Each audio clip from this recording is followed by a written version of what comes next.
এই খরগোশগুলো হচ্ছে আমার বাসার পোষা খরগোশ। আসলে আমার বাসায় অনেক খরগোশ, আমি খরগোশ প্রেমী। আর এই খরগোশগুলা অনেক আমার পছন্দনীয়।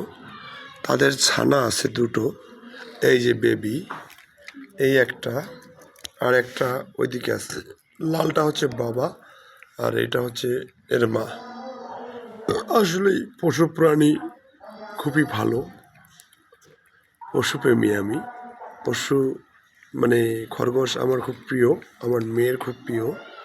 এই যে বেবি, কিউট, অনেক কিউট। কাছের থেকে দেখানোর চেষ্টা করি। এই যে দেখেন, দেখছেন, অনেক সুন্দর। মানে তারা আমার ফ্যামিলি মেম্বারের মতো, আমাকে দেখলে তারা আমার কাছেই থাকে সবসময়। এই যে দেখেন খরগোশ ছানাটি, দেখেন, আজকের শিশু আগামী দিনের ভবিষ্যৎ। এই যে দেখেন, এই যে দেখেন, কাছের থেকে দেখানোর চেষ্টা করি ভিডিওটা। এই যে দেখেন, এই